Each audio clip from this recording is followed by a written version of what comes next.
Bismillahirrahmanirrahim. Assalamualaikum warahmatullahi wabarakatuh. Saya Marlin Arif, SPDGR, dari SMK Negeri 3 Nrekam, Provinsi Sulawesi Selatan, akan membawakan materi tentang interaksi antar ekosistem. Adapun tujuan pembelajaran dari materi ini, yang pertama itu peserta didik dapat mengaitkan bentuk-bentuk interaksi antar komponen dalam ekosistem, menganalisis informasi atau data dari berbagai sumber tentang komponen dan interaksi dalam ekosistem. Yang kedua, peserta didik dapat menemukan cara mengatasi dan mencegah terjadinya masalah ekosistem terkait adanya interaksi makhluk hidup dengan lingkungan dengan tepat. Yang ketiga, peserta didik dapat mempresentasikan hasil analisis dengan rasa percaya diri dan tanggung jawab. Kemudian ada pertanyaan pemantik dari dua gambar, yaitu tumbuhan yang menempel pada pohon dan ada benalu. Jadi dari kedua gambar, yang manakah yang merupakan simbiosis parasitisme? Kemudian dari peta konsep ini yang akan kita pelajari itu hubungan antar komponen dalam ekosistem yang terbagi atas 3 lingkup, yaitu ada rantai makanan, jaring-jaring makanan, dan piramida makanan. Materi pertama yang akan kita pelajari yaitu rantai makanan dan jaring-jaring kehidupan. Jadi dari gambar diperlihatkan rantai makanan yang di ekosistem sawah di mana tumbuhan padi dimakan oleh belalang, belalang dimakan oleh katak, katak dimakan oleh ular, ular dimakan oleh burung elang, dan akhirnya burung elang akan mati diuraikan oleh decomposer atau pengurai.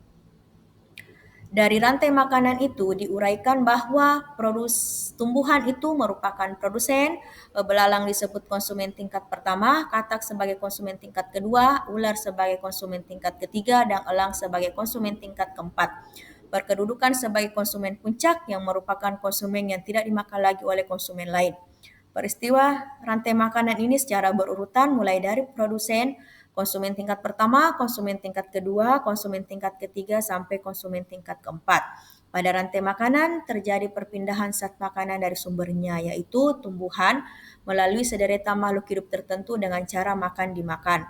Rantai makanan ini tidak terpisah satu sama lain tetapi saling berkaitan.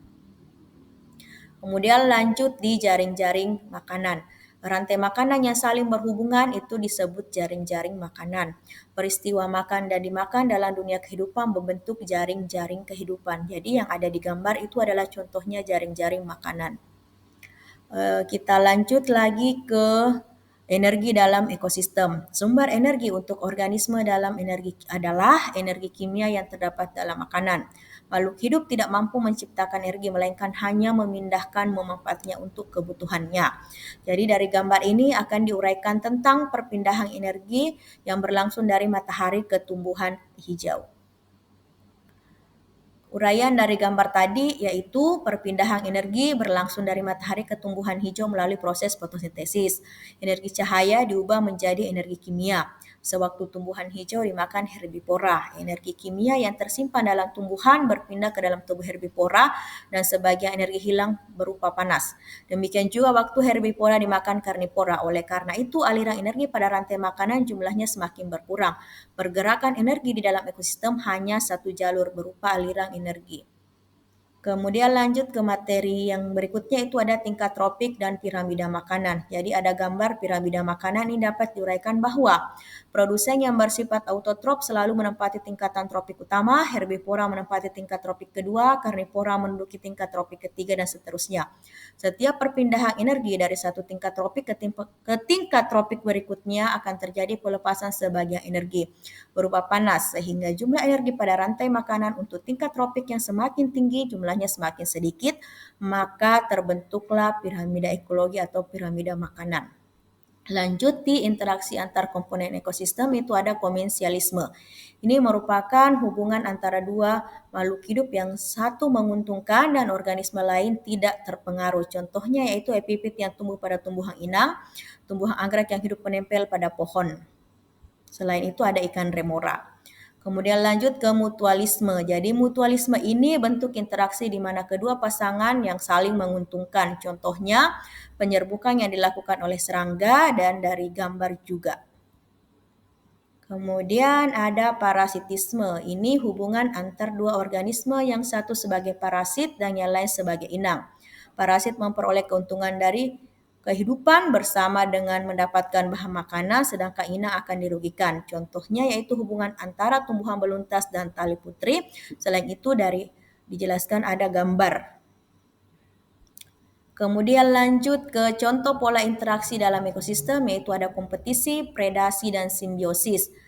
Yang pertama itu ada kompetisi, yaitu persaingan antar dua atau lebih jenis makhluk hidup untuk mendapatkan sumber daya alam yang terbatas. Contohnya ada rusa yang saling memperebutkan makanan.